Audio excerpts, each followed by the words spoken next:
The Buffalo Bills win a wild one against the Jaguars 27-24 in Jacksonville today to move on to the divisional round of the AFC playoffs. We are going to recap this victory and a ton more on this episode of Circling the Wagons. Let's go. To my friend Nate and all the listeners of this podcast, no one circles the wagons than Nate Discate. Circle the wagons, Buffalo. Where else would you rather be than right here, right now? Hey, hey, let's go Buffalo. Hey, hey, let's go Buffalo. The Bills make me wanna. What is up, Bills Mafia? Welcome to another episode of Circling the Wagons, a Buffalo fan base podcast. I'm your host, Nate. Guys, thank you so much for joining us on this playoff victory edition of Circling the Wagons. The Bills win on the road in the playoffs for the first time in 33 years. Huge comeback for the Buffalo Bills. Way to win that one. I have my co-hosts for this episode, John and Mike, to recap this entire thing, talk about the ins and outs, the sweet, sassy, Molassy plays of the game, the wall of fame, the wall of shame, stats of the game, all that fun stuff, hot takes from Bills Mafia on Twitter and X, and a ton more. So I'd like to welcome my buddies John and Mike. John, I'll start off with you. John, what a whirlwind of a game that was. Back and forth, back and forth. They look good, they look bad, they look good, they look great, they look bad. Lots of things to take in. How are you feeling after that win? Only great. I want to play off that 33-year stat that you put in there. The last time the Bills won a road playoff game, the Jaguars did not exist. Wow, that's a good one. That's what you said. That's funny. I did not know that because I remember the Bills losing to the Jaguars in 1996. It was at the wild card round as well in Jacksonville, but I think that might have been the last game that Jim Kelly played as a Buffalo Bill. Kelly got hurt, and yeah, that was it.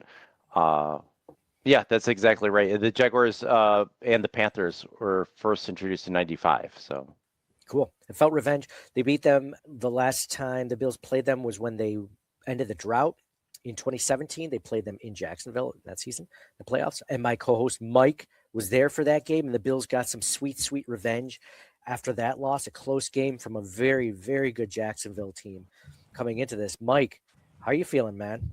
Amazing. Do you guys feel like if they got through the Jags, they can beat anybody? Like, didn't it feel like that was a really tough draw, and the path to the Super Bowl is wide open? Yeah, I'll start off on that one. Yeah, I agree 100%, Mike. And you were texting me like earlier this. He's like, "Is my weird for feeling confident about this game?"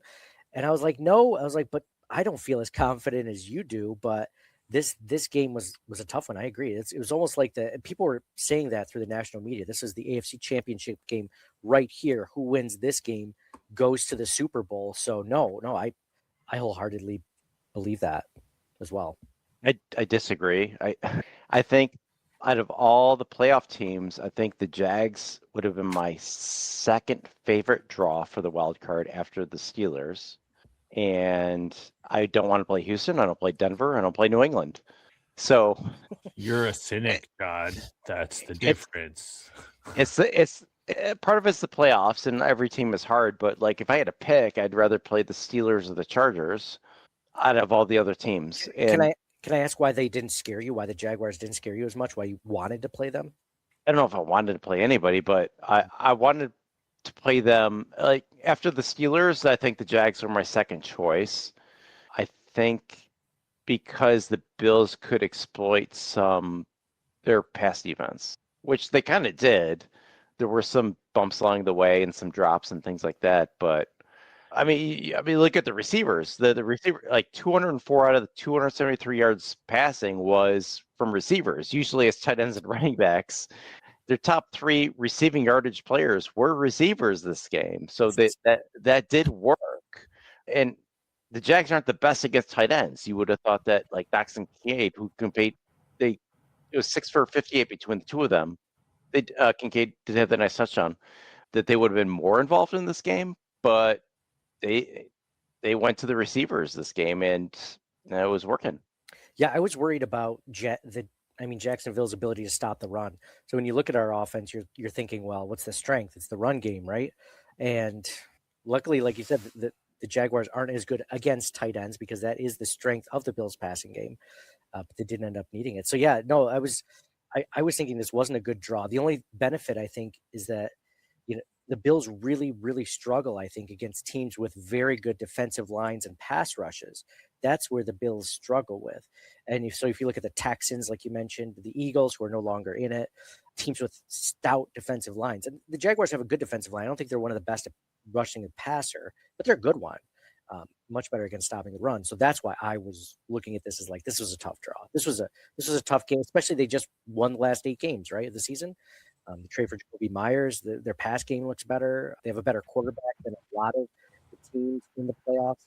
I wouldn't say it's head and shoulders above them, but I mean, he's a hot quarterback. He's doing great right now.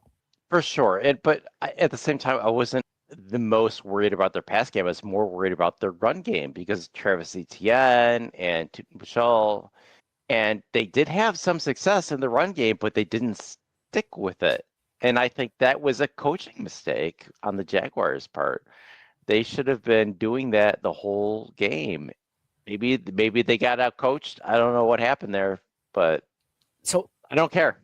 So Mike, before I talk on that point, what did you think? Well, I don't think it could have been any closer. I think the difference comes down like it felt to me like the Jags were certainly at different points throughout the game, like the better team. Maybe like it feels weird to say, but if it wasn't for Josh Allen, like right, like he was Superman, and like just like so beat up, but put the team on his back, and that to me was the difference.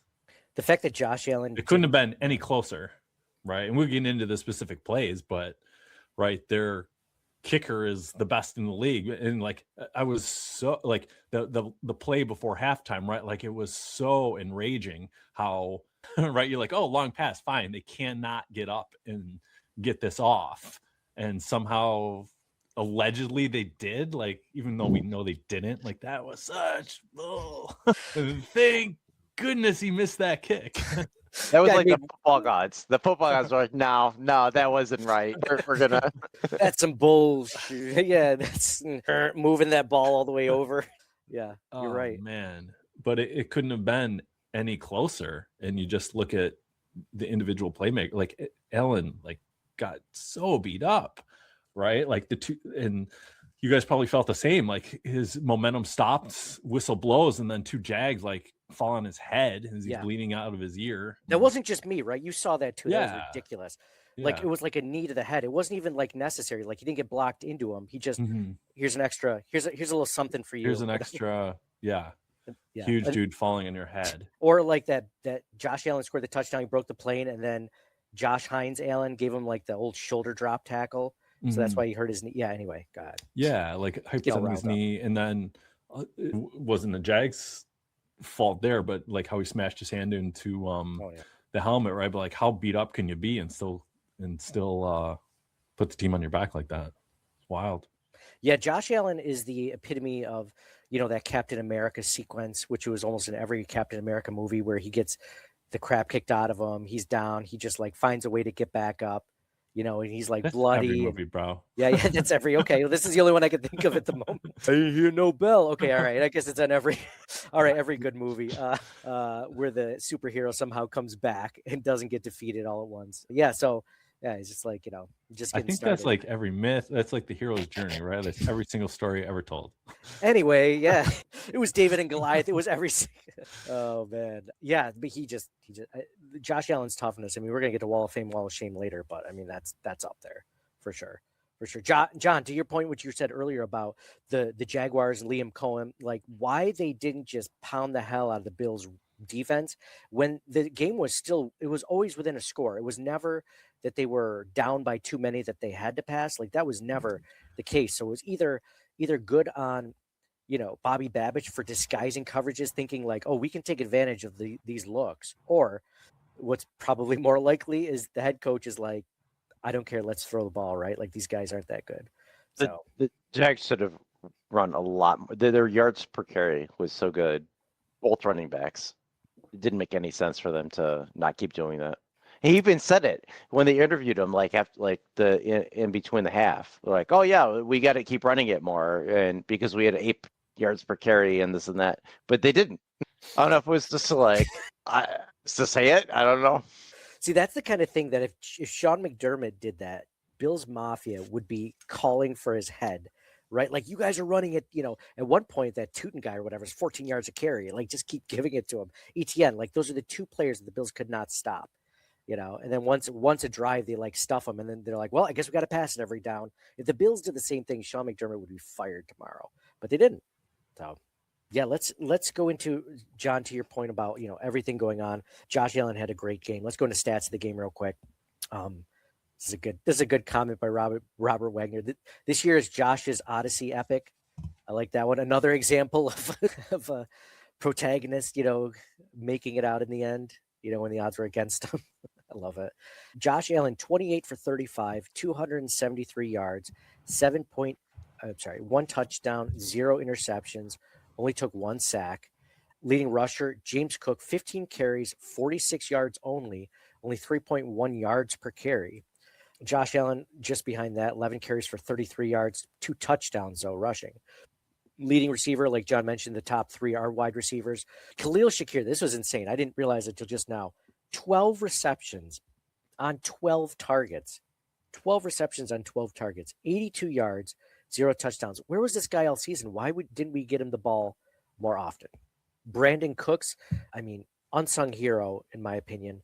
3 receptions on 5 targets, 58 yards, no touchdowns, but he did have that long 36-yard catch. And he probably had another one that wasn't called for the Buffalo Bills, if everyone remembers, that was taken away for the Bills, even though the Jaguars had one that was identical that was called a catch. I think it was Jacoby Myers had that catch. Keon Coleman, 1 reception on 1 target for 36 yards. And Dawson Knox, 3 receptions on 3 targets for 30 yards. And then Dalton Kincaid, 3 receptions on 5 targets for 28 yards and a touchdown. So great play by there. The only fumble for the Buffalo Bills was that Ray Davis fumble. First team All-Pro Ray Davis fumble, which is not common. So that's something that we can't expect to happen that often. Leading tackler for the Bills is Shaq Thompson. And then we have interception from him too. Shaq Thompson, 1 interception, leading tackler. Cole Bishop had an interception, 1 sack for the Buffalo Bills, and that was by Greg Rousseau. So not a ton of pressure today by the Bills defense, but had some good plays in there, made plays when it mattered. Trevor Lawrence, 18 for 30, 207 yards, 3 touchdowns, 2 interceptions. Travis Etienne, 10 carries for 67 yards, 6.7 yards per carry. What's his name? Bashal Tootin. I never heard of him. 4 carries, 51 yards. They were getting 12.8 yards per carry on that one drive. And then they're just like, you know what? No, we're not going to bring him back in for the rest of the entire game. Trevor Lawrence, 6 carries for 31 yards. And then the leading receiver, Parker Washington, 7 receptions on 12 targets for 107 yards and a touchdown. So obviously he looked really good for the Jaguars. Those were stats of the game. So let's go into Sweet Sassy Molassy plays of the game. Sweet Sassy Molassy. Get out the checkbook and pay Grandma for the rubdown. By the way, if you're in here today and watching the live stream, if you want to give us your Sweet Sassy Molassy plays of the game while we're doing ours, or I can get to yours after, definitely feel free to do so. Would love to get you guys in. John, I'll start with you first. What was your Sweet Sassy? Is it going to be the same for all 3 of us? Should we do honorable mentions now? All 3 across the board, right? Well, I don't know what you guys are thinking. I have 3 plays that I liked a lot. But for me, the Sweet Sassy Molassy, they've been running this screenplay all season. And then they finally ran a fake screen. Dalton Kincaid touchdown. That's Sweet Sassy Molassy, right? They've been playing up the whole year just for that one play. They got it. That was impressive. I'm going to give it to that. I know there's a couple other plays, but for me, seeing that, taking advantage of the defense in that way, I'm going to give it to that play. That was a good play. It's not what I thought you were going to say, but I think I like it. You're going for a deep cut on that one that not everyone would automatically think to. But yeah, so I was critical of Joe Brady for not bringing up or not having enough wrinkles in the offense during the postseason. There was one finally. He set up the entire season so that he could do that in the playoffs when it mattered the most, right? So I like that one. John or Mike, what's your sweet sassy Molassy play of the game? I like the Josh Allen sneak that went for 10 yards. Oh, the touch point.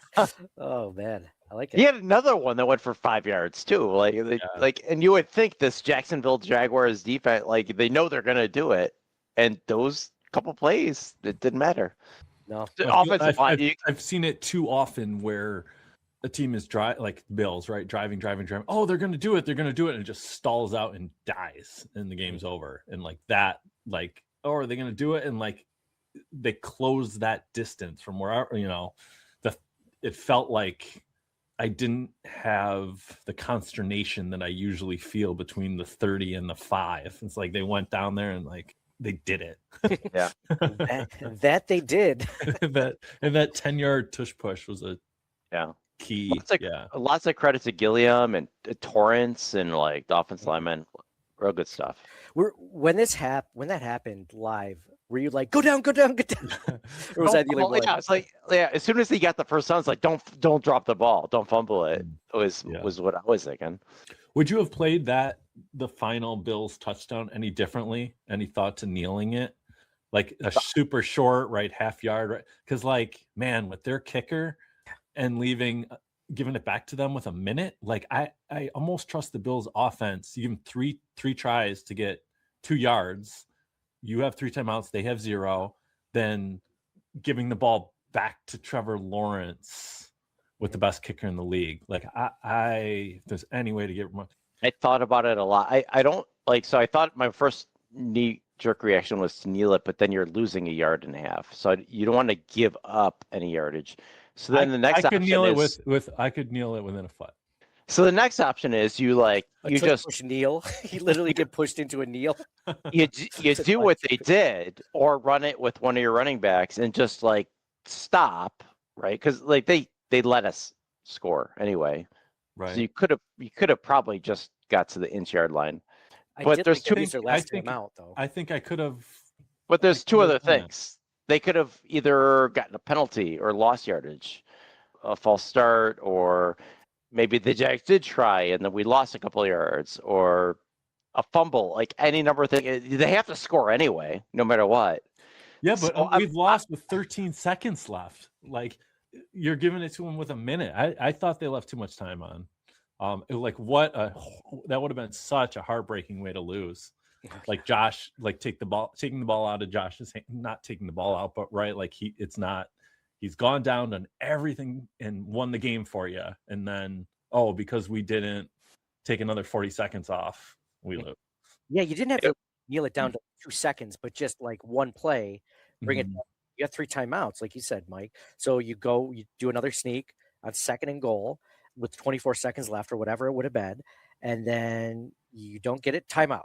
3rd and don't get it, timeout. 4th and goal, it's game anyway. So no, I agree 100%. But it's a tough call. But I think they still made the right call because the Jags had no timeouts left. They can't run the ball anymore, which is what they're best at. And Lawrence was looking not great this game already. But their kicker can hit it from 70. Okay, so worst case scenario, they go in overtime. That's the worst case. Best case, we stop them and win, which is that I thought Music City Miracle, like, worst case, the game's over. We're going on to We've seen the worst cases Bills fans come. No, we've seen lots of those worst cases happen so many times. I feel like that's a good point. I think they made the right decision. In fact, like one of my honorable mentions, I think was McDermott and the coaching staff. I think they had coached the Jaguars this game. I think it makes sense only from the fact of what John said about the penalties is what really scared me the most. I think they were going to get that yard or two no matter what, but the penalties are what scares me because now all of a sudden, all it takes is one false start, right? And then you're what? Now you're on the 6-yard line. Yeah, which we saw happen. And you still need a touchdown. Yeah. You still need a touchdown. Get the touchdown. Yeah. Of course, that would happen on like 4th down, right? Like when they needed out. Now we're backing them up. But yeah. Yeah, but otherwise, yeah, it was a risk because like Mike said, you only needed to get to the 50-yard line. That is the shortest like field goal line I've ever seen in history when they start with a ball. Mm-hmm. They And have to usually get you're like one starting at first the down. 25. Like it worked out on that kickoff, but Yeah, it was a great Mhm. coverage. Great coverage to set him up right down there. It's funny as yeah. So I'm going to go to my sweet Sassy Molassy play. It's going to be the Cole Bishop interception, which I figured you guys were going to do, but I like the deep cuts that you guys are doing, the important games, the important plays of the game that led up to the end game. So maybe the Cole Bishop interception is my sweet Sassy Molassy play of the game, but could also be, the Gettysburg of the game or whatnot, but they were winning by then. So yeah, it was. Dude, that was weird too, right? Number 27, tipping it to number 24 so that the Bills win 27-24. Like, wow. Oh, yeah. Ah, very Wow. nice. Huh? Yeah, that was definitely one of my top three. I do want to give one more honorable mention. The 40-yard post pattern, Allen to Cooks on that game-winning drive. Oh yeah. Like Allen, like dude was in his face. Just he knew where the receiver was going to be, chucked it up, and Cooks caught it, which was nice. So I think that's in my top three. Dude can get open. He just like catching is like 50-50. Yeah, I know. I think that one, that 26 yarder, I pretty sure that, I don't know if that was conclusive evidence to overturn it. I feel like that. No, should I have been a agree, catch, but it shouldn't be that close. yeah. And he's hit a few drops in other games, but he's probably their best deep threat right now. And now that Gabe Davis is injured, they don't have very healthy receivers left. They got Shakir, they have Cooks and Coleman. Shavers was injured during the game and came back, but we don't know the severity of that because Ty Johnson last game got injured, came back, and he's out this week. Other than that, they have Miko Hardman on a practice squad, Gosnell, which we saw in the preseason, undrafted free agent rookie. We liked him in the preseason, but he's on the practice squad. And then Curtis Samuel, maybe returned from IR. Not looking good at receiver. Doubt it. No, it's not. Palmer's on IR now after last week. So This also is injuries. Yeah, dude, so many injuries. This is Jordan Poyer being hurt Yeah. really is going to hurt a lot because now we're counting on DeMar Hamlin to come back from IR. dude. If he's not in the practice window, I don't even know if Hamlin might be in the practice window actually. I can't remember. Hamlin is. Yeah. He is, okay. Yeah. These are the plays, Mike. But to you don't your want point. Hamlin starting. Like, that's the whole thing. No, you don't. You don't. That's the play that Jacoby Myers caught, right? Yep. Yeah. So it's inconsistency with the officiating, right? That's Oh, what this so comes down to. Then this wasn't a catch. Like, make it make sense, Like how are you going to look at this one and say it was a catch when it was reviewed and decided it was a catch, and then you look at this one, you're like, nope, touch the ground, like that's not a catch, like Ridiculous. And the whole snafu with the at the end of the first half, like you guys were talking about, with the yeah, no consistency. No No. consistency. I'd like them to be consistently called for the Bills. That would be ideal, but barring that, yeah, Maybe it's not to, that's kind of conspiracy, but I love like conspiracy theories. animals like respond better when it's inconsistent, right? It's like if you give the rat the pellet every single time, it's like, but if it's like sometimes, Yeah. keeps this coming back. Wait, so if we were getting too many good calls, then we'd get used to it too much and we'd like it. It'd be like our little crack or cocaine or whatever it was. We're for the Rats. talking about it, yeah. We Talking wouldn't know about what it, to do with ourselves. complaining, wanting it, right? If you got what you wanted all the time, right? You'd be so bored. I just want it most of the time. It doesn't have to be all the time. Like, No, give me three-quarters of it. I would not be bored if the Bills got a Super Bowl every time. Never be bored. I'll be like, wake me up for when the playoffs start. I feel like it's a Twilight Zone. Like the guy is maybe he's a pool hustler or something, and then he like wins. Like he's a gambler, wins every time. Like John, you're degenerate. You like it because there's uncertainty, and then when you get it, there's that dopamine hit, that sweet, sweet rush, like boom into your veins. If you got it every time. Oh, it depends if I win or not. But this one you would win all the time. That dopamine would be like less and less. You'd have to. Yeah. Yeah. Well, with Twilight episode, I mean, there would always be like a catch, right? Usually. Yeah, that's the catch. He couldn't lose. He won every time and then hated it. Why would I hate it? Why would I hate if the Bills won every Super Bowl? Yeah. I get what you're saying, Mike. I get what I you're don't saying. get I it. get it. I don't understand. Mike's like, John's like, I can't imagine such a. Okay. Everybody who's listening right now, like, why would you hate it if the Bills won every Super Bowl? I wouldn't hate it, but to Mike's point, like it wouldn't have the same appeal if you won it every time. But No, I'd I like to get the experience that appeal. before I decide.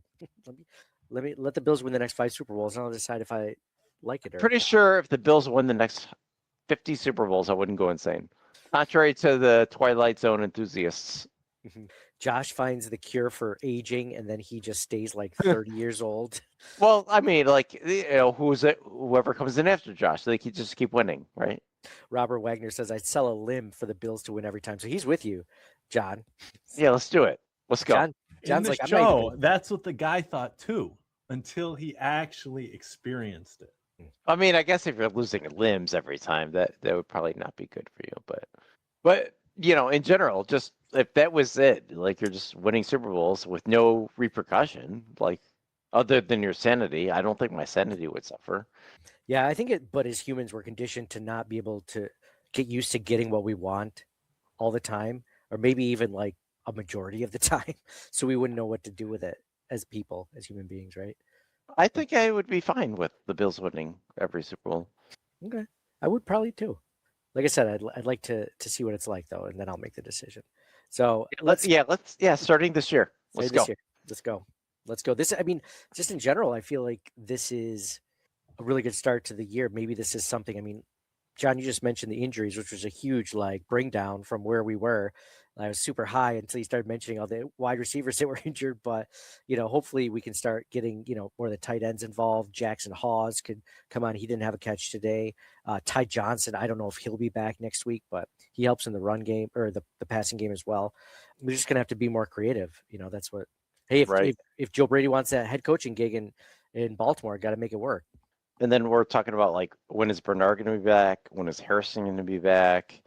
At Oliver, he might be a couple more weeks still, and maybe. So he hasn't even cleared the practice window. Yeah, there's a lot of questions still on that, but I think Poyer is very significant right now, and also Gabe Davis, the receivers. Yeah. So, all right, well, let's go into Wall of Fame in today's win. Wow.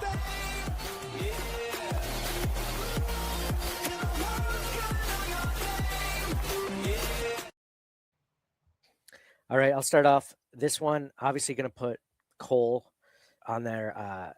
Why am I blanking? Cole Bishop on there. I was going to say Cole Beasley. Cole Bishop, 4th and Cole, fourth quarter. Cole Beasley coming in to win it all for us. Cole Beasley, I'm going to put on the Wall of Fame for that pass breakup or the interception to seal it. He had a good game besides that, but that was tremendous. I have a couple of honorable mentions, but wanted you guys to get yours in. Mike, I'll go next to you. Who's on your Wall of Fame? Bishop was great. I think Tre'Davious White arguably had a better day, like some key breakups, right? Like 3rd and 10 to stop or break up a Jags touchdown, and then the play at the end, he caused it. I like that one a lot, Mike. Trey White deserved to be on there. I'm glad you said it. But I mean, I think it starts and ends with Josh Allen, but you can't say it. Just the can we call them injuries? Like, I think you could say any of them could have taken the normal quarterback out of the game. I don't know.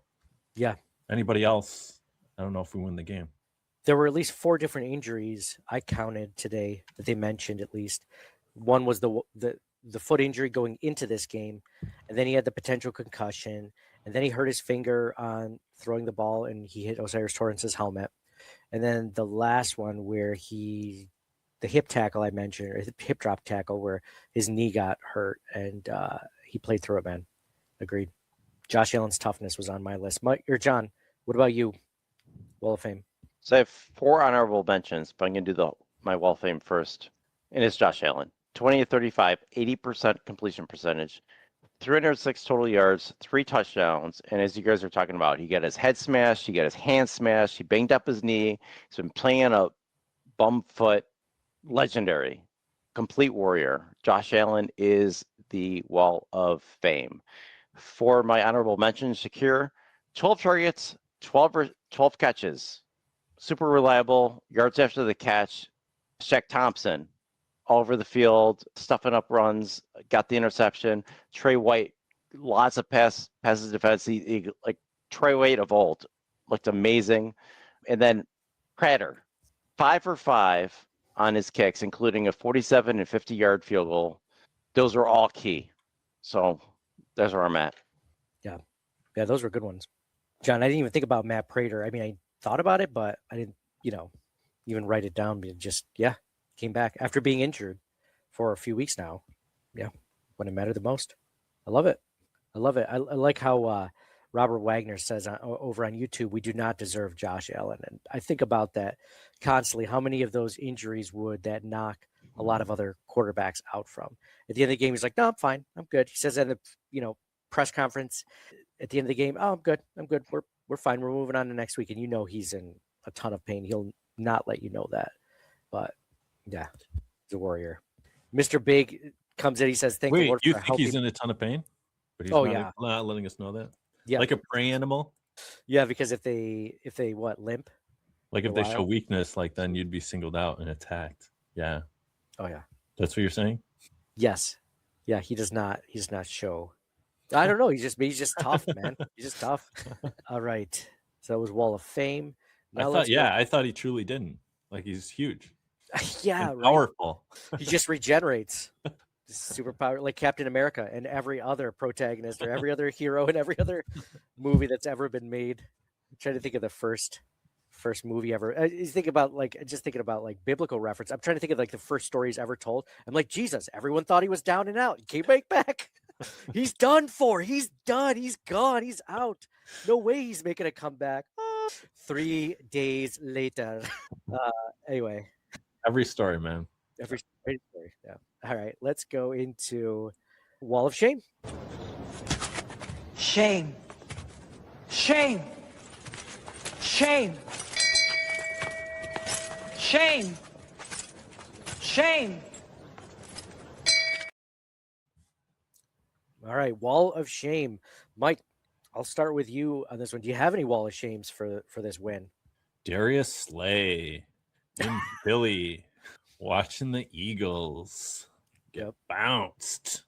Could be on his way to the Super Bowl. It's a bad decision.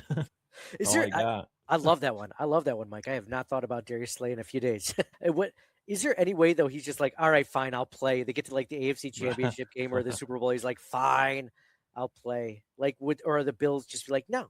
I would go hat in hand. I made some mistakes. You're smart. I'm dumb. The Happy Gilmore scene, right? You're very good looking. Yeah, I would. Attractive. I would. Yeah. Especially because none of the away games now are going to be in Buffalo, or none of the playoff games, unless they get to the AFC Championship game, are going to be in Buffalo. Even the Super Bowl is going to be in San Francisco. There's almost no chance they're going to put it in Buffalo again, right? If the Steelers and Chargers win, and then the Bills and Chargers win, then we get a home game. We get a home game. But his chief complaint was completely made moot. Oh yeah. Right. Yeah. What was dumb about that, which I just thought of, was he was like, his wife's like, no, I'm not going to Buffalo. It's like, you don't have to live there. You're going to be there for like 8 weeks. Tops. Yeah. Rented apartment. They're just trying to say something. He just wanted to go back to Philly, and that was the whole deal. But once you know you can't, well, you think he was just like trying to force the hand. Yeah. Dude, that is the best excuse that you can have as a husband or boyfriend or whatever. Be like, my wife doesn't want to do it. What are you going to say to that? Well, tell her not to. Like, okay, tell her. That reminds me of a time. It's a quick story aside. We had this about how like people are, it's not just me that's afraid of my wife. It's other people, other men. Because we had a refrigerator installed in our house. Like a few years ago, we got rid of our old one. We bought a new one, and it took like 3 weeks longer to come than we thought it was going to. So like we thought like it was supposed to come a certain day, and it wasn't able to make it, and then it got set back like a few days, and then it was like a week or two. It was like this whole process. And then when we finally get it, when we like move the old fridge out into the garage, get it out of the way, we're ready for the new fridge. The moving guys come in, they're like, hey, take a look at this. Is this okay? And you look at the side of the fridge, and there's a little dent in it. Let us know if that's a big deal. And I was like, well, I don't care. It's going to be on the side of the fridge. Who cares, right? Like, Who really sees it? We've been waiting this long. And then I look at the dent, and it's like a softball-sized dent. Like it looks like someone took a sledgehammer to the side of it, right? And like not a strong person, but like, someone that gave it like an 11-year-old, right? If you gave him a sledgehammer. And I'm like, this is no, man. No, if you're not tossing money out off of this unit right now, I'm not taking that. And they're like, I was like, well, let's go in and tell my wife about it because I'm not going in alone. So we all walked in and they were just like they just hung their head down and like, I know how this is gonna go, man. Like, yep, we all got to take this one. So yeah, man, like that's a perfect excuse for anyone, even if it's made up, which I've definitely made up. My wife's been like, just say it's my fault. I'm like, okay. Why can't I hang out with Mike and John? Just say it's my fault. Okay, sorry guys. But yeah, it could be real or it could be that. Actually, that's a good one, Mike. I did not think of Jerry Slay. John, is Jerry Slay on your wall of shame or do you have someone else? Did not think of that. For me, it was just the early mistakes. They ended up with 7 penalties, and they had some big ones in the first half, and the fumble lost. So I think between those things, I get that they're a second half team, and those things all happen in the first half for the most part, but it's the playoffs, so I didn't like that. Yeah, the injuries were on my wall of shame. Penalties. Josh Allen Hines, it's just some dirty plays there. I like to think I give folks the benefit of the doubt. An other team, if you ever even mention it over social media, people will be like, oh, you're soft, cry about it. And it's like, well, I'd call out one of our players if they were doing the same crap, right? Like after the whistle, like just, I don't know, kind of dirty. So it looked like the Bills kind of responded to it. But I didn't like that. It could have knocked him out of the game. So yeah. Wall of Fame honorable mention. How about Liam Cohen for not running the ball as much as he could have? Thanks to the Jags for that one. Wall of Shame also might have been some refereeing, some calls that didn't go our way. Robert Wagner says honorable mention for Wall of Shame. This Chargers-Patriots game is not entertaining. A good one. Yeah. But I mean, really, even so, the Bills were really good today about limiting turnovers. So I was putting some stats together for the Bills regular season 2025. And one was when the Bills win the turnover battle, they're undefeated. They're undefeated when they win the turnover battle this season. 8-0. There were a couple of games where they were even in the turnover battle. They won both of those games as well. It's really when they do not win the turnover battle and at one point it was looking like that. Shaq Thompson had that amazing interception. I can't believe I forgot that. But yeah. I think McDermott did a nice job today too. Like in terms of the preparation, I thought he used the challenge. Like I'm sure we were all screaming at the TV that Trevor Lawrence was down, right? It was 4th and short and he was running and then dove forward, but his shin was down. He's just trying to wait to the last possible second to give us heart attacks maybe. But the clock management was, he felt like he kept his timeouts. And then even at the end, because you didn't know what the Jags were going to like, there wasn't any in terms of game management, I thought. And when players went down, guys were stepping up. I like that one. I want to say that they were, yeah. He did a good job. If they lost this game and everything played out the exact way that it did, I wouldn't put McDermott on the chopping block. No. I think the last week or two for me has been, I mean, it's been a little more eye-opening. Seeing reading some of what other fan bases feel about it seems like everybody complain, just like a lot of our fan base complains about McDermott. Everybody complains the same way about their coach. They do. And I've just realized it more and more, I guess, as of late. Tomlin, I was very surprised Harbaugh was man, I think for sure. I don't know. I think we're lucky to have McDermott. Who would you get that's better? You're taking a chance. It is yeah. It's a huge chance. People are complaining about Mike Tomlin. He's had a winning season every year. Yeah, it's easy to get spoiled. For sure. Yeah, and even the Harbaugh thing. So, yeah, I know. Yeah, no, I agree. I think if the Bills lost, and if they lost, not if they lost in whatever today, I don't think McDermott would be in danger. But if they lost in a different way, then maybe. But I still wouldn't be. This team never gives up. That's one of the things that's sticking with me is, they make mistakes at times, some execution mistakes, like the stupid false start penalties and the unnecessary things that are definitely coaching. But and execution, but this team is never out of it. Like you watch some teams and they start to get rolled and they're just done. Like they just can't, not like they stop trying, like they just don't know what to do. Like they just don't have an answer for that, right? Like they get punched in the face and then they're just like, they have stars in their eyes the rest of the game, trying to get back to the ropes, trying to get back up. And the Bills are never down. There's times where they've lost by more than a couple of scores, sure, but they don't stop trying. They're not, it always feels like they're within, unless they fail miserably. I mean, they're in every game, if not winning it, and winning it by a couple scores. So, Mike, I'm glad you asked that question. Mike, I'll ask you this question because I think I've asked it to John the last few weeks, but not sure. If you had to get rid of one after this season, if the Bills don't make it to the Super Bowl, or they don't win the Super Bowl, or they get bounced next week, who do you get rid of first? Brandon Beane or Sean McDermott? If you have to get rid of one. Is it a trick question that No. I don't have to get rid of? Why would I have to? Why? No, that's just the stipulation. None. It basically just says, who are you more willing to get rid of if you had to? False choice. Neither.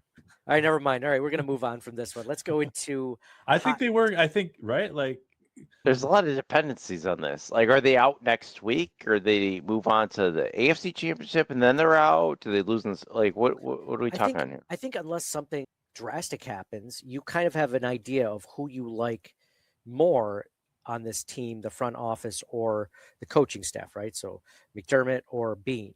Like, I have my thoughts on it, but I guess I was just thought you'd be more clear of who you would, if you had to get rid of someone. Pagula's like, a head needs to be chopped. We lost in the divisional round. Don't you feel like, don't they have a really good working relationship? Recruit, like both came over from Yeah. and McDermott recruited Beane. Like, I think you kind of poisoned that well a little, don't you? I'm keeping them both. If anything, it's like maybe you make it change the offensive coordinator or something. Mhm. I'm keeping Beane and McDermott. It'd be like you axing John. Well, that's not good because I'd be like, whatevs. Pretend you're Pagula and me and John are like best friends and you axe him. I'm gonna be looking over my shoulder constantly, aren't I? 1 foot out the door. But if I was like, listen, Mike, this is what's gonna happen. Oh yeah, I'd be like, yes, John. of course, You're gonna yeah. pick the next John for the podcast. So I'll let you go. You're like, okay. Didn't somebody request an interview for Joe Brady this last week? Who was it? Ravens, right? Yeah, the Ravens did. So maybe he's gone anyway. Can I say what this? did they do? Don't you think you requested an interview to understand how his head works and then don't pick him? Like, oh, I'm gonna add this to my file. Show me your playbook. That's what I do. I don't think they do that. Well, they should if they want to win. Yeah, but they're not going to tell them the playbook. Dude, I think I could boil Joe Brady's playbook down to like 3 plays. So they're just trying to get to know the person in these things and like understand their how they think. I don't think it's like a whole like how thing. they think. So I'm not going to get into Joe Brady. I'm glad you guys brought him up. But the more I think about it, the more I watch people who actually watch film and coaching, they're like, Joe Brady's an actually really good play caller.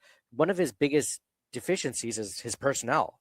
I mean, the Bills have the highest, the receiver with the most yardage for the Buffalo Bills is 44th in the NFL.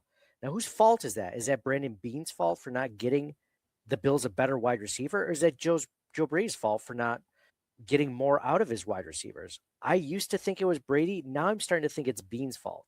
Because ever since Beane had that interview with WGR and he went on a rant, he's like, we don't need wide receivers. He's done everything in his power to bring in any wide receiver he possibly could, besides trade for one.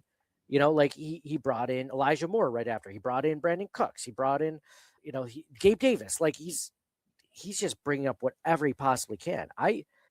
It's kind of funny that like it reminds me of the Packers. Like they never gave Aaron Rodgers like a number 1 receiver pick or anything like that, and then as soon as he left, first round pick receiver. So I don't know if I was just asking. I was curious if you guys don't have an answer either way. I like Beane. He got us Josh Allen. I will never forget him for that. What's your criticism? It sounded like he recognized it and tried to rectify the situation, like bringing in all the receivers. My issue. He brought in Diggs. Diggs was great for us, and now so it's been a couple years.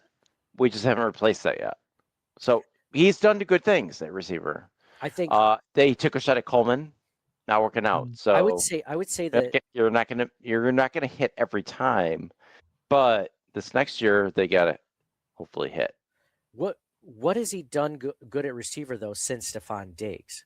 Like I'm trying to think of a player that's been meaningful because it's not Curtis Samuel, it's not Joshua Palmer, it's not Keon Coleman. No, Coleman was supposed to be it, but it wasn't. So now they got hit next year. I like Kincaid. Are we Kincaid? Kincaid? You know what's funny? I thought this year I was soured on Kincaid this year, and I thought that Coleman would elevate, and I was completely wrong. When Kincaid was injured, their pass offense was complete shit. Well, he's always injured though. That's another thing. It's like a lot of these picks are like, think about how much money the Bills. No, you can't predict injury. He's healthy now. He's fine. But okay, well, think about the defensive line. The Bills paid so much in the defensive line, and how much pressure did they really get today? Like, I mean, ever since Michael Hoyt went down, they haven't really gotten any pressure. They always have to manufacture it. So had some pressure today, so maybe not so much. But Russo he had some pressure, minus them having their left tackle out for the game. Like he wasn't even starting. You expect a little bit more, and the interior. I agree. I agree. Yeah, I agree. You spend so many draft picks on the defense to have the. Don't get me wrong. I don't even blame the defense. It's like, dude, you got to spend more on the. You have to do more. I think what happened is, and someone said, Mr. Big said this in the comments. I'm just showing it now. Bean should have kept Collins. I think Bean went into this season not thinking Mac Hollins and Amari Cooper were that big of a deal to lose, which I don't blame him. I wasn't like, these guys are rock stars. But then he didn't really replace him with much more than Joshua Palmer and like Keon Coleman with another season, thinking that was going to be enough for it. Like he went into the free agency and the draft thinking, I'm good. When really, I think that he needed more. So I don't know. I'd still like Bean. There's lots of things. I mean, we're cap strapped. There's just a whole bunch of things I'm not really a fan of. Yeah. Part of it too is you can't, like, you can want all you want, but you can't always make a deal. Well, there was that report that the Bills could have had Jalen Waddle for a first-round pick this year. And it's like, why wouldn't you do that? Could you imagine Jalen Waddle on this team right now? Like that, he automatically becomes a wide receiver 1. Then you have him and Kincaid and, Shakir. And all of a sudden we're talking about like a legit passing game. But that would be amazing. But I don't disagree, but a lot of times we're killing these guys for like, oh, well, we get Waddle and then he gets injured. Like, you can't pick anybody. Like, it feels a lot of the time you're damned if you do and damned if you don't.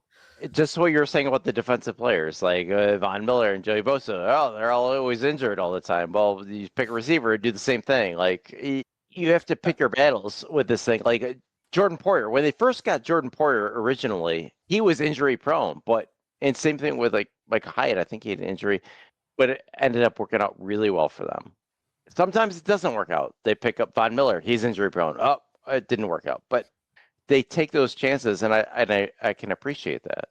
Yeah, I guess I just wish they hit more often with these injuries on the good side of it. That's all. That's fair. I don't think anyone looks at that and is just like, oh, how did that happen? Like, they're like, yeah, he just did that recently. Like the fact that Joey Bosa is even standing upright right now is slightly a miracle because the guy's missed like a third of every season he's played in like the last. Did he start? Did he start almost, or he played every game this year? I think he might have missed one game. I think. But he's played a lot this year. He looked so winded after he missed that like reverse end around thing that they did. He was on the side like, oh my gosh. Expect me to tackle this guy? Are you kidding me? He was done. All right. Well, let's go into some hot takes on X/Twitter. We'll end the episode with this. We also have a giveaway to do as well. So we'll do that as well. So after every game, I ask on Twitter X, what is your hot take in this win? And we'll start with Chris Bowen. Chris Bowen says, I'm still not over the refs calling that Cooks catch incomplete, along with gifting them a field goal attempt before the half. Bills were able to overcome those two travesties, but why the F do the Bills always have to overcome or get screwed over by bad officiating? Chris, I don't know. It's like, yeah, I don't know. The officiating is not consistent. It's bad. It's bad. Why can't it be inconsistent for us, though? I will say. I would like that. Andrew Freeman, I remember. So we've been doing this podcast. This might be is this our eighth season doing the podcast? I can legitimately remember about 4 games taking notes of 4 post-game recaps out of what? 8 times 16, 17 at this point, or 20, depending on if they make the playoffs. So like 160 games or so. I remember about 4 games saying the Bills actually got more better calls today than they didn't. I was surprised. That's happened 4 times. So it's either a crapshoot, it's either even or the Bills get screwed over. So, Chris, I don't have an answer for you. Andrew Freeman says, I'm seeing a lot of people whom I respect say the Bills should have knelt once before trying to score down 24-20. I feel like it's the first time I'm against consensus, but I like that they just tried to score right away. I don't like messing around when you need 7. I see that too. Yeah, I didn't think it would happen there. Yeah, They could have messed it up. They could have got like a 10-yard loss or 5-yard loss, penalty, tackle for a loss. Yeah. Even just kneeling it, like that's like a yard and a half loss. And then the Jaguars defense is really good against the run, so you never know. Yeah, that's a good point. But that ain't good against the Josh Allen tush push. It's a one. I mean, if you're getting a 5 or 10-yard QB sneaks, I guess that's different. That should have been the first play. They should have done 3 in a row coming out in the game. Really throw. You know how they script the first 12 plays of the game or whatever. Should have been the whole game plan. Just QB 10-yard sneaks. Throw a wrinkle in every once in a while where you actually pass to someone. But yeah, 40 push or tush pushes today beats a record, NFL record.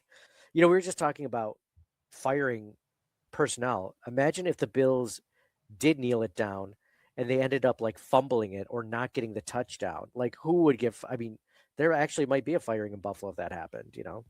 It's a chance to take. Tough call. Hot take. Big Mike says downfield threat may be opening up with Cooks. Joe Brady stayed the course by continuing to run the ball with James Cook and kept that Jags defense as honest as possible. Trey and Bishop saved the day. Hancock needs to be cut. That's a hot take.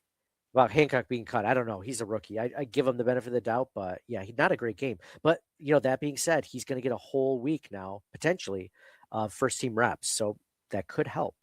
Or Damar Hamlin. Dude, you were credit pick your poison. Credit to Joe Brady. I don't know if we've said this already in the podcast, but he did call some good plays. Bills, BIL. We need more play action though, right? Oh yeah. Yeah. Okay. I was not happy with all the first down Cook runs. The first downs should have been more play action for sure. Like every first down was a 2-yard run. Did not like that. That's one of his biggest knocks is predictability, I will say. Not that I love Joe Brady because I don't, but predictability. Correction. The Bill says the Bills didn't steal one from the Jags. Number 17 will not be denied. The best MFing QB on the planet. Hashtag Bills Mafia. Hashtag Go Bills. Claire says the tip by old man Trey, the awareness of Cole to give himself up right away. I can't stop rewatching it. James Weiss has the quote from Marv Levy about "Fight on, my men." That quote, that was a good one. Marv Levy just turned 100 years old this year, by the way. Congrats to Marv. Jason Statham says, not really a hot take, but as long as we have Josh Allen on that field, we can win it all. This was the first fourth quarter playoff comeback by Josh Allen, I believe, as well. Let me ask you this. What did we ever used to play? What did we play? Kickball or volleyball? Right? Like, so we have a team. And if you're 100 years old, like we didn't win a championship, and then we're 100 years old, then another group comes in still with our same name and wins it. Are you like, yeah? Are you like, oh yeah? Are you talking about Marv Levy caring about the team? A little bit. I mean, the people everyone's gone. Like, what is it still? Well, he's probably a fan still. Like he coached the team for so many years. Right? Okay, so he's happy for the current group. Like that I can totally get behind. Okay. Yeah. But not like, yeah, me from whatever. That I just don't get. No, I think he's just rooting for the team because he cares about it. So Mike, I get that idea a lot because I always looked at that, I was like, because he was buddies with Ralph Wilson. Say like, oh, like all my friends are gone. Like, what's left? Just the shirt. Yeah. So I always all his players, Jim Kelly, Thurman Thomas, Bruce Smith. But, I mean, they're the same. They're not on the team. No, but like they're all still rooting for the Bills. It's a common thing. I always likened it to like when you were in high school and somebody would graduate and then they'd come back to high school, be like, dude, what are you doing here? Like, is the whole point to get out of here? Like, I feel like that makes my point. yeah, you're like, isn't it? So that's what I always thought it was. But then, don't you remember when we interviewed Bruce Smith that one time? And you're like, I thought the same thing. I'm like, these guys are just kind of putting on a show. Do they really care? They have to, or they're getting paid by the team or whatever, right? Like, that's just what it is. And then when we weren't even interviewing him. When we were about to, we were setting things up. Like we were close to the theater. They were having a live showing of the game at Del Lago, and it was like in the theater. And he heard like the crowd cheer, and he like ran over to see what happened in that game. Like you don't go out of your way to do that if you don't care. Like so, I believe it is real. And Bruce Smith, of all people, especially as much success as he's had in the NFL, like he played for another team. Like he could have easily been like, Buffalo was a stop in the way of life of, becoming a millionaire or whatever. But like, he For sure. And you can see it in like their tweets, like on X, like these players, like not even that prominent, like just like recent players, like they're cheering on their team. Nicole Hartman, he's on the practice squad right now. He's like, oh, he tweeted something today, like, positive about the Bills. It's like all these guys, like they're into it. They're invested. You want to see it. Totally get that they're a fan and want them to succeed. But I guess it's a different leap to be like, we finally did it. Like if you go back to high school 4 years after graduating, be like, the wrestling team, we did it. Like, bro, that was 4 years ago, and you went winless. Well, I mean, if the Bills win the Super Bowl this year, I'm going to be like, we finally did it, and I've never played for the fucking team, so I don't know. That's too much different. I think what it is, Mike, I think it's the investment. I think when you put that much of your time and effort and like, just blood, sweat, and tears into a certain place or a certain organization, and that organization is still there, I think that there's just a relationship that you have with it. Like if there was a good job that you have, I mean, I can't really relate. I haven't had like any amazing jobs. I've had good ones, but not like those were the years, man. Like we were making a money hand over fist. Like I don't have one of those jobs. So to me, I liken it to like, they have that because this is where they went from college kids to being men, like it was a big, huge step in their life. And then they committed so much of themselves and their bodies and everything like that to the sport. So to the team. So it's hard though, cause I don't have anything like that specifically, like a sport. So I can't say that, but yeah, it's the only thing I can think of. Makes sense. Let's see. Charlie B says White to Colt Bishop. Bill Lasso says Trey White Goalie Academy is open for business. I love it. AJ Tharp says Trey White had a read on Lawrence all game long. I lost count of how many balls he tipped and almost picked off, and he was a catalyst for the game-sealing Bishop INT. Do we only have 4 wide receivers now with Davis getting hurt and Palmer on IR? Isaiah McKenzie about to pull an AJ. We could use him now, to be honest. Like that's not the worst idea. AJ, I love it though. John, is that how many you mentioned earlier? 4 wide receivers we have total on the roster? Yeah, right. And we don't know how bad Shavers is hurt. He came in, and was cleared to play, but like you could say the same thing about Ty Johnson last week. He was cleared to play, but was inactive this week because of injury. So they're like I said before, the only other options are Mecole Hardman, Stephen Gosnell, and then if Curtis Samuel returns from IR. Which I don't think that's going to happen. I'm almost positive I read somewhere on social media that asked at a press conference if he would have a chance of coming back, and Curtis Samuel's no, he's done. Like I'm almost positive that's the case. So do not count on that. At a minimum, Hardman's coming back because Gabe Davis and Palmer are done. So it's going to be Shakir, Shavers, Cooks, Coleman, and then Hardman is the 5th. And then depending on how bad the Shavers injury is, we don't know if they need to do something else. Wait, he came back though. Was there another injury I missed? No, he came back, but I'm just thinking about last week, Ty Johnson got hurt and came back, but he was inactive this week. Yeah. So if it's something like that, then they got to figure something out. Okay. Yeah. Yeah, they will. I'm sure they'll be trying guys out. I get like, this is kind of a non sequitur what you were just talking about, but it's got to be, or maybe it isn't, but to me, it's kind of weird how we're like, oh, the guy's so old. He's washed. Like Tre'Davious White. Like, bro, he's 30. I know. Right? Old Dude, man Trey. We're yeah. acting like he's the old senior dog and like we got a new puppy and now he just got second life to train the new puppy. And Harrison and Bishop, right? Like it's got to be weird to be like, oh, I'm 6-7 years older than this other dude and he's brand new and I'm done. Dude, at Thanksgiving, I'm still at the kids' table and I'm older than Tre'Davious White, right? Like, and it's got to be weird a little bit to be like, you're done. How was the kids' table, Mike? It was good. We talked a lot about video games. It was great. I was watching the locker room thing and like I saw Tre'Davious White and like, dude, his abs are fucking out of this world. Oh yeah, he's still good. He's fine. He's great, and obviously played a great game. But like, oh my gosh, these guys are Old man. He doesn't have gray hair. These old guys that we're talking about are athletically so good. Dude, your brain doesn't even develop till you're like mid-30s, right? Oh, I thought it was like mid-20s. No, Yeah, dude. I thought it's mid-20s. No. Just getting pushed back. Your brain doesn't 40. develop to your 73. 40 now. 40 now. 70 Finally, is the new 40, bro. things are finally starting to click, man. Oh man. Dave Arena says, Trey, man, save this game on multiple great plays. Absolutely.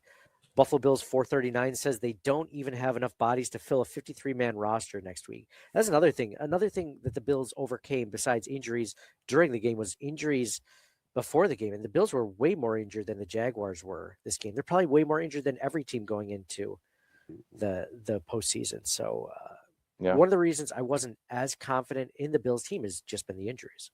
Adam A says Josh's baby is going to deliver him herself. Get on the scale, fill out the chart, hand it to the LND nurse, then tell mom or dad to take a nap. They've had a tough day. I love that one. It's really good. Do we know if it's a boy or girl yet? I don't think so. Because, I mean, we could use him as a quarterback once Josh is retired. Yeah.